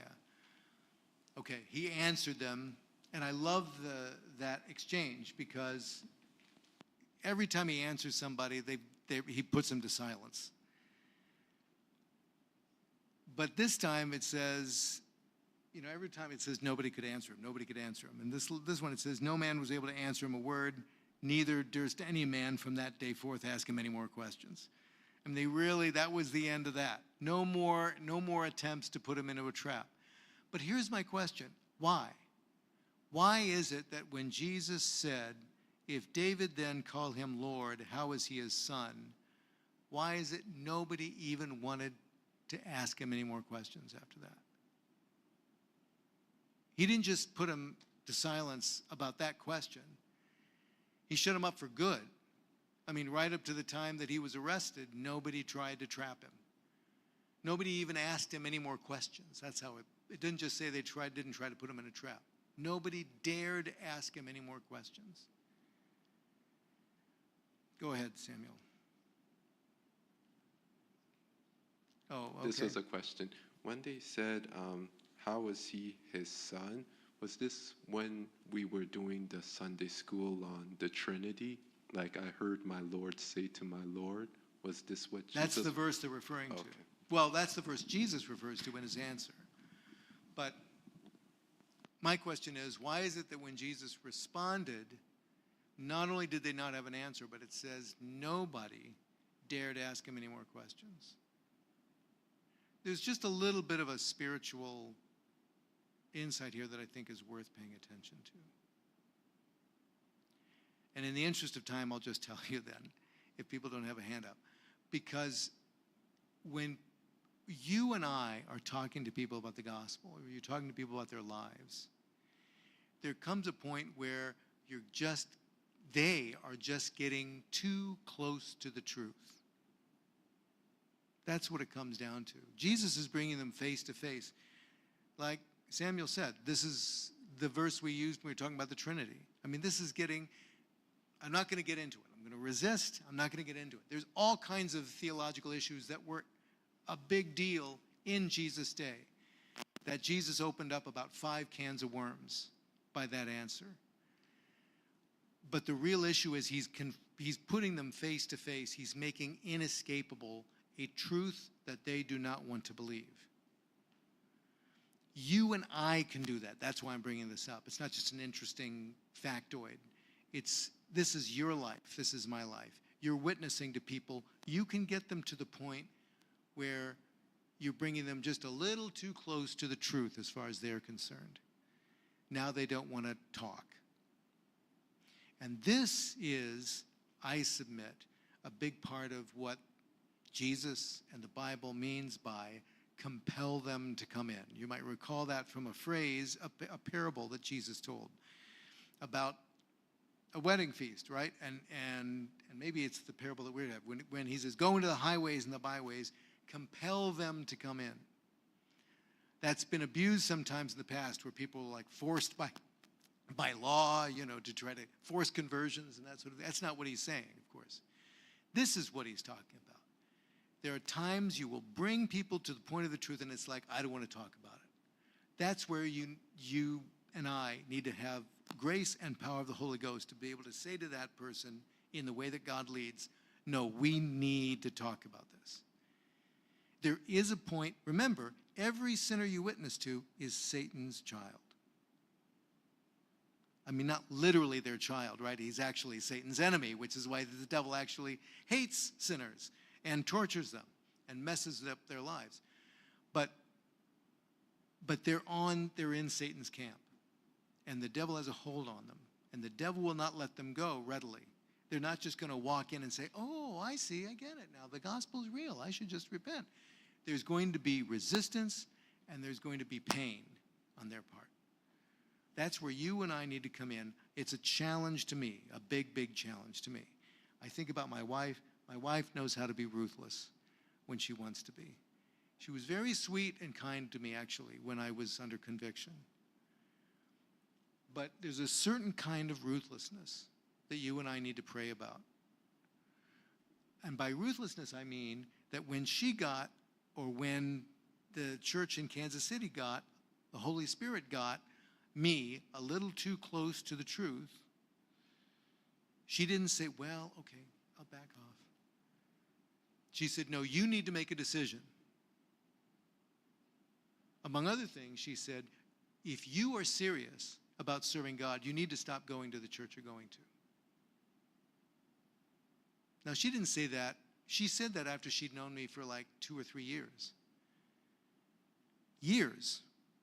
So you don't just meet somebody, oh, you go to that church, you shouldn't go to that church, right? Sister Fawn meets somebody, you're a Methodist? I used to be a Methodist until I got my head on straight and got out of that, That's not how you witness to somebody. Right. So, but there comes a point where you've presented the gospel. You don't just say, well, I'll just leave it with you. No, if you just leave it with them, I can tell you right now what they're going to do. They're going to walk away because they can't do anything else as long as they're in bondage. I have to be the one to take them and say, come over here. You can't you can't convert them, but you can compel them to keep listening to the truth until the Spirit of God wins them over. So there's a real lesson there. Nobody dared him ask any more questions, but sometimes when people don't want to dare you ask you any more questions, you still have to talk. I still have to talk and say things that people don't want to hear.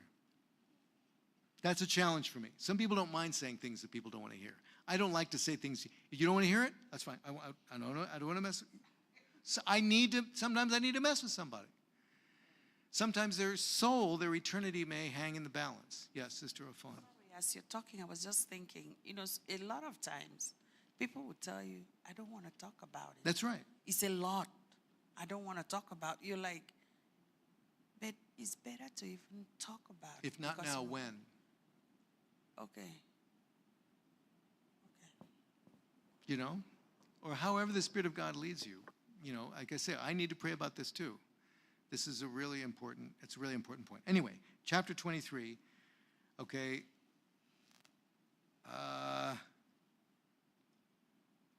Verse 3, I'm just going to read verses 2 and 3.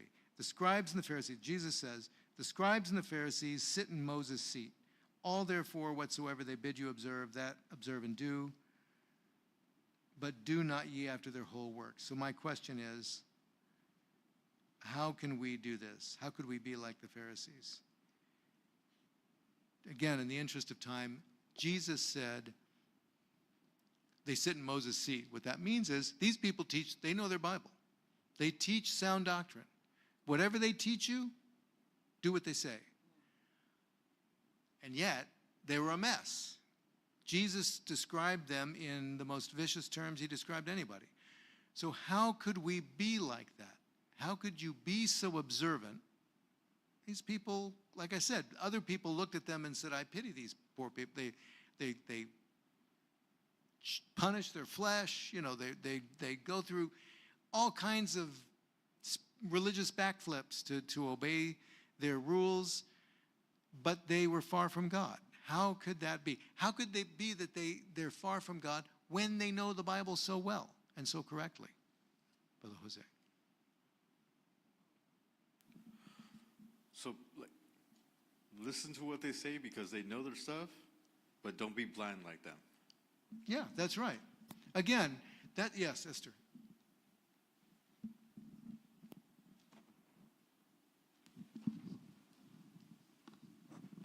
I think a way we can be like the Pharisees is like, this is just what came to my mind, maybe with dressing and saying that, oh, if your skirt isn't like 5 inches below your knee, then you're not a Christian and you're going to hell. Or if your sleeve isn't certain inches below or above your elbow, then you're not a Christian and you're going to hell, or things like that. Okay. It's Sister Sade, and then we'll start moving on. Yeah, they know the word, they preach it, but they don't do it. Mm-hmm. Their life is completely opposite. Okay, so it's not only, you see what Jesus said. He said they clean the outside of the cup, but inside is all filthiness and corruption. So it's not just saying, if your sleeve isn't the right length, then you're going to hell, but also the inverse of that, which is as long as your sleeve is the right length, then you're being a good Christian. But do you even have the mind of Christ? That's why I keep harping on the mind of Christ, because you can wear the right clothes, and you can even talk the right talk. I didn't use any foul language for years before I got saved. It is possible. You can be all squeaky clean. He was. There was a time the Kansas City people church didn't know That's that. true. They didn't know he wasn't saved. That's true. I wasn't, I was still Catholic, and they knew I was going to the Catholic Church, but they still thought, maybe he got saved. Who knows? Well, she says she knew, but if you asked her, so what sin is he committing? She couldn't tell you. She couldn't tell you. But that doesn't make you a Christian. That's why, but you can't fake the mind of Christ. There's only one way to have the mind of Jesus, and that's to be transformed by the renewing of your mind, by the blood of Jesus Christ. So that's why I harp on that, because we want to be sure we're not just playing church. Sanctification? Well, yes, that's certainly related to, but salvation, that's also just real salvation. I mean, the Pharisees weren't even what we would call born again. They weren't even born again. They hadn't experienced any rebirth.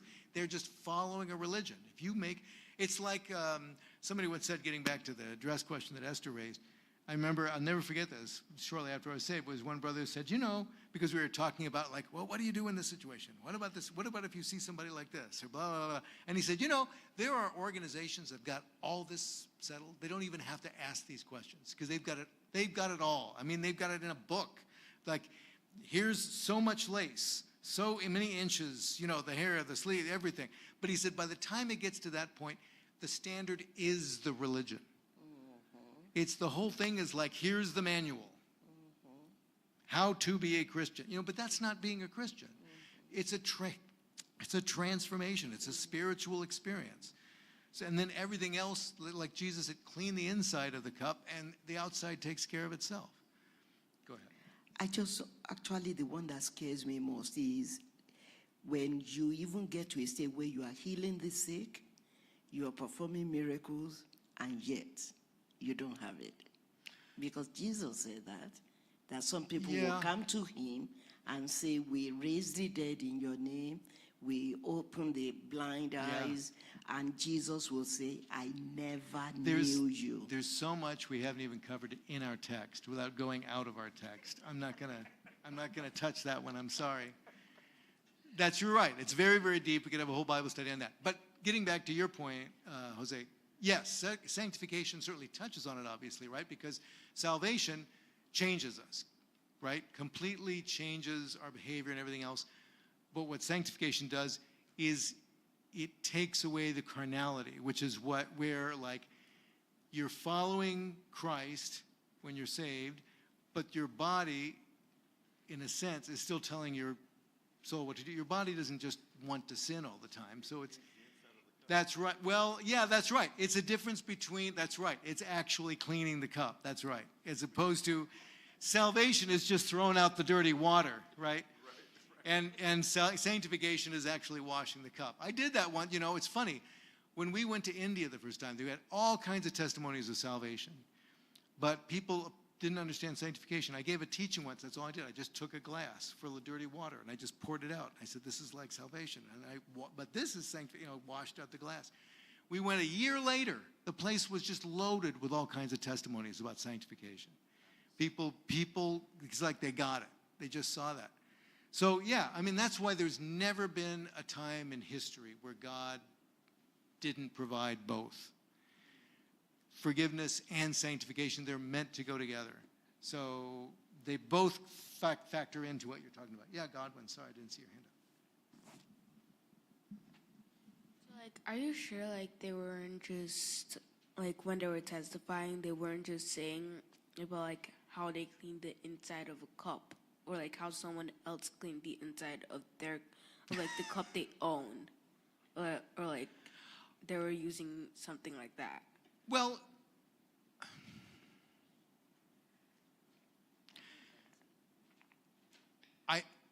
for the most part, right? People don't get sanctified if they don't ask for it. Because Jesus said, ask and you shall receive. That's just his will. He already knows what we need before we ask him. But he doesn't just grab somebody, just see you walk down the street, just, you need this, He waits for you to come and say, I'm ready to, to receive. So that's just how God operates. But again, you're asking great questions that are going to be good for another Bible study sometime. Keep those questions coming. But I wanted to see if we could get here we are at the end. We didn't even get into the last days. I will say this much. Ask this about the questions about Jesus starts talking, at the beginning of chapter 24, they're taking a tour of the temple grounds and everything, right? And they like, look at all these buildings. It's amazing. And Jesus says, there shall not be left here one stone upon another that shall not be thrown down. And then when they were alone, they said, when is that going to happen? And as has been pointed out many times, they thought they were asking just one question, but they were really asking three questions. Right? They said, when will these things be? And when will be the sign of your coming? And when will be the end of the world? Those are really three different things. They didn't know that, but they're asking about that. So he talks about all of those things, really especially well,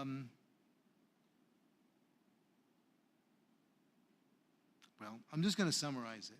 The fact that a lot of, not all of it, but a lot of this stuff that we read in chapter 24 is not even for us. That's something, and I say that because I think it's very impressive to me about the reality of the Bible. I'm trying to find, right, all about the abomination of desolation. Yeah, Daniel, spoken of by Daniel the prophet in particular, right? That's what sort of highlights it. In verse, thank you, 15, yes. It even says, Whoso readeth, let him understand. Now that's in red in my red letter Bible, but I don't think Jesus was actually saying, whoso readeth, let him understand, while he's just talking to his disciples. I think that's something Matthew wrote there, because this Holy Spirit inspired him to write it. But that's not just everybody who's ever going to read this, but it's precisely for those Jews who read this while these things are happening. And it may even be because of Bible studies like this that Jews will pick this up and, during the tribulation will say, I think I remember hearing, before all this stuff went down, I think I remember hearing people say, the answer is in Matthew. And then they look it up in Matthew, and then they see that, whoso readeth. And we look at this and we don't even know. I remember in the 2nd century, there was a great church leader who said, he was talking about the number of the beast. And even in his day, people were speculating. Is it Nero Caesar? Who's 666? Who is the number? And he said, you know what?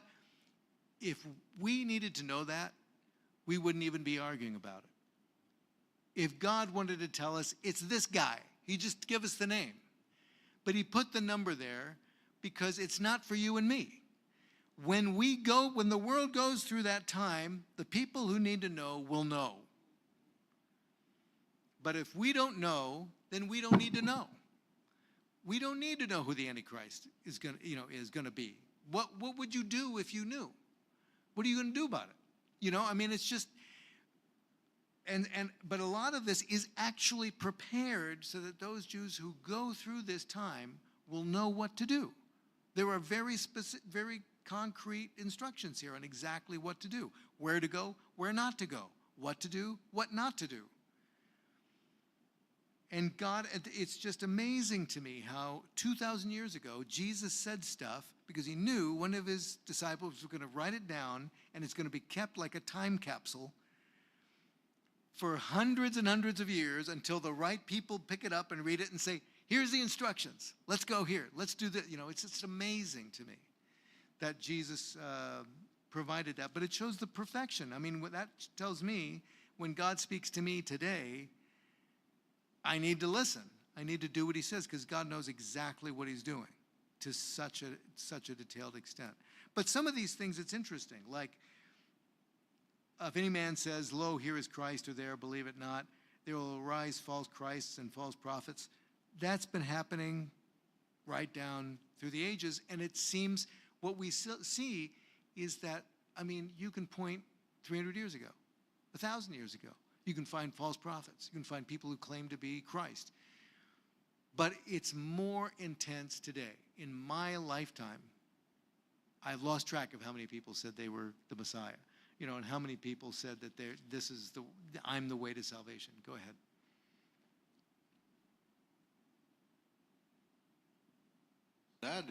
What's sad is that only a remnant of them are going to understand. That's true. That's true. That is true.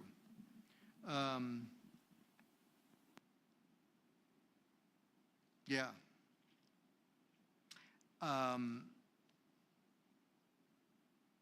But that's why we need to be ready, and we need to get the word out. Because when that day comes, there's only a remnant that will understand. But there won't even be a remnant. Among the Gentiles, it's just, they just blaspheme. Yeah, right. So this is the day, right? This is the hour. This is the time to get the word out. And then it's interesting that in chapter 25, when he talks about the judgment, he gives all these different parables. And he talks about the Son of Man coming in his glory. What divides the sheep from the goats is how we treat him and how we treat one another. It's not, how much theology we've got, because you know what? Everybody's wrong. Not that it doesn't matter to study the Bible, but the most brilliant mind to understand the scriptures and everything is not got it all right. And you can just see that by looking at the Bible itself and seeing everybody else got it wrong in one detail or another. Why are we going to have it better than anybody? Everybody's going to have something that, oh, I didn't know it was going to be like that. Oh, what do we? So it's not about how much understanding you have, how much learning you have, or how many times we go to church or whatever. It's how much are we living the life. So that's why I say, in a sense, this lesson is also about instructions from the king. You know, he didn't tell us everything that he knows, obviously. So what did he tell us? What did he leave out and what did he include in? He included the stuff that we need to know. So we want to pay attention, because these are instructions for us about how to be ready. We didn't do it justice, but, you know, he said over and over again, be ready, be ready, be ready, over and over again. Be awake, stay awake, pay attention, over and over again in those parables. So let's pray for God to keep us awake and to wake other people up too, and to be true till we see Jesus face to face.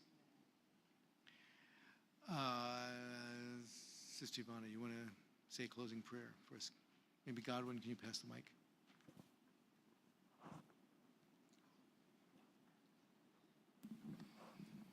Lord, we thank you for this lesson that we reviewed today, Lord. Help us to live in your will, Lord, and to spread the gospel, Lord, and win souls and fill the heaven, Lord Jesus. Amen. I pray that you help us all to keep these words and to remember them, Lord, and to live by it, Lord. Amen. And I pray that you take us all home safely, Lord, amen.